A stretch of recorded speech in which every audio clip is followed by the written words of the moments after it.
Bem, nunca as pessoas leram tanto, só que elas nunca leram tantas bobagens. Tem O figura. problema é esse.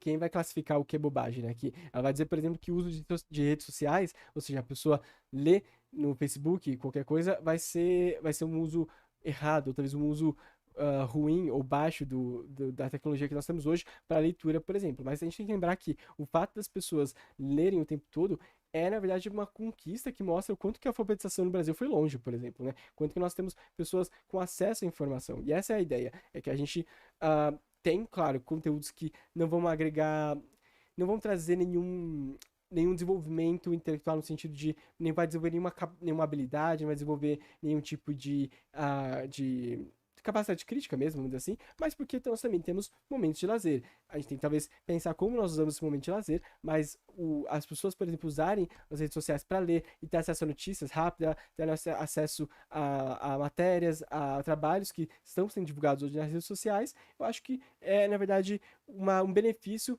em comparação, por exemplo, ao malefício das pessoas, por exemplo, terem também acesso a coisas, sei lá, puramente fofoca, assim, sem nenhum tipo de intuito a não ser, assim, de falar mal de outras pessoas, etc. Isso acontecia em todo lugar, sempre aconteceu. Se escrevia livros, se escreviam cartas, escreviam difamantes, escreviam músicas. Para quem lembra, por exemplo, na época medieval, nós falamos sobre a época medieval na semana passada, sobre linguagem neutra. Na época medieval, se escreviam músicas de escárnio, falando horrores, usando palavras de baixo calão e para expor pessoas de forma anônima, mas assim, as pessoas sabiam de quem se falava ali, claro, pelas dicas.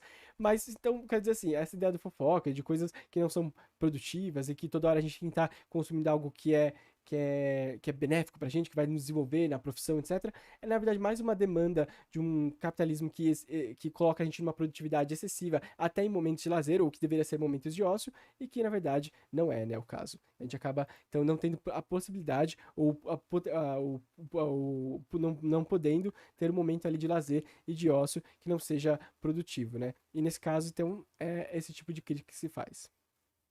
Passamos o dia inteiro ao computador e não no computador. Passamos o dia inteiro ao computador ou ao telefone e Perceba que o esforço de fazer a correção para mostrar para a pessoa que ela não fala certo é sempre essa ideia de, olha, eu sei que você fala no celular e no computador, que esse uso é basicamente já consagrado pelo uso das pessoas, né? A gente tem essa tendência no português brasileiro de substituir a preposição a pela preposição em. E isso em quase todos os casos, por exemplo, de deslocamento, eu vou no carro, ou eu viajo não viajo de carro, não, mas eu vou no carro, eu vou no ônibus, eu vou na casa de alguém.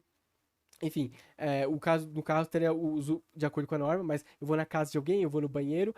A gente sabe que esse em originalmente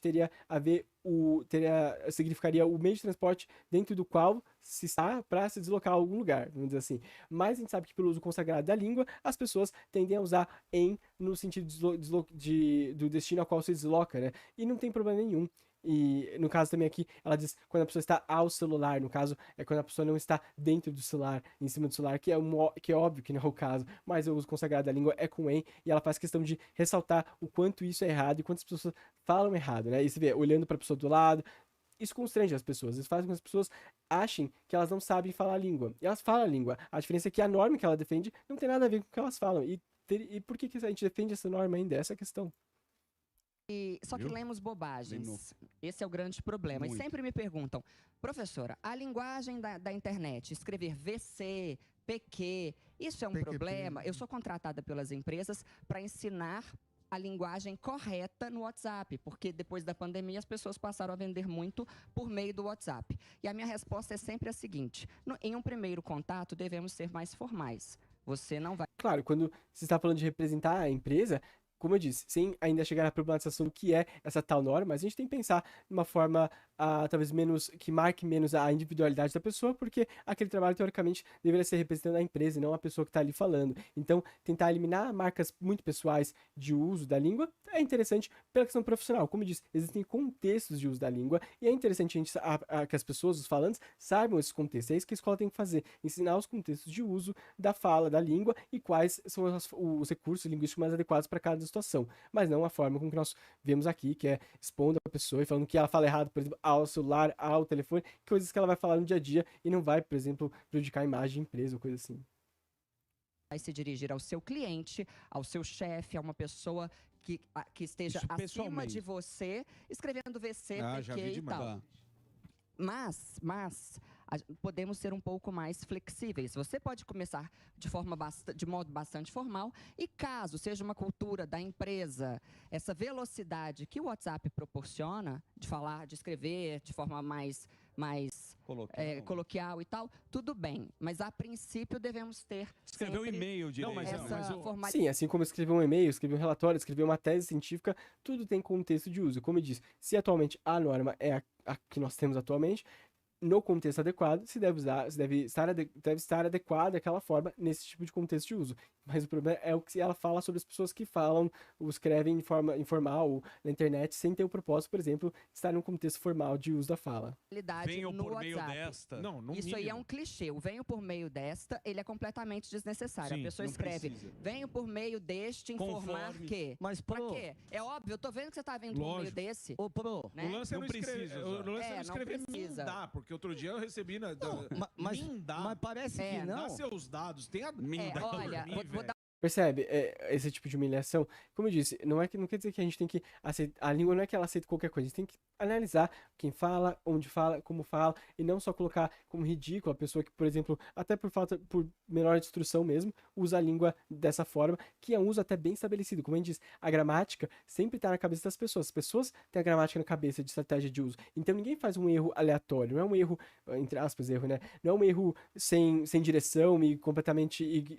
Soa até com uma coisa incompreensível. Claro que não. A gente entende até porque é sistematizado esse tipo de desvio da norma. Então, o uso da norma, ou o desvio da norma, ele é, e é isso que nós estudamos na gramática, por exemplo, é isso que nós tentamos escrever nos livros aqui, que fazem descrições do que as pessoas falam, o uso da norma, ou o uso da fala desviante da norma, ele é sistematizado também. E essa é a nossa briga, que é por que uma forma de sistematização é tão prestigiada, que é baseada na literatura, é baseada na literatura da língua portuguesa até no século XV, XVI, até o que se produz em Portugal. Esse tipo de literatura que consagra, além da produzida no Brasil, que reflete também muito isso, ela que consagra a norma atual. Então, por que essa sistematização que existe na cabeça das pessoas, que parece mais intuitiva, que é intuitiva, não pode ser também legitimada ou não pode influenciar, por exemplo, uma nova reestruturação dessa norma, né? Esse tipo de proposta que a gente tenta trazer. um dado Eu aqui. juro por Essa Deus. câmera 5 é a minha? Qualquer você câmera quiser. é Ai, sua. adoro. Pode olhar pra adoro. cima. Todas estão em você. Todas estão em você. Nasci lógico. para este momento. Todas câmeras. 34% dos currículos no Brasil são descartados antes mesmo da leitura completa devido a erros de português. Então, você aí, talvez você não tenha conseguido o seu emprego exatamente porque você fala de um modo, você escreve de um Escreve modo endereço com I. inadequado. Isso. Ô, Pro, E aí o problema fica como?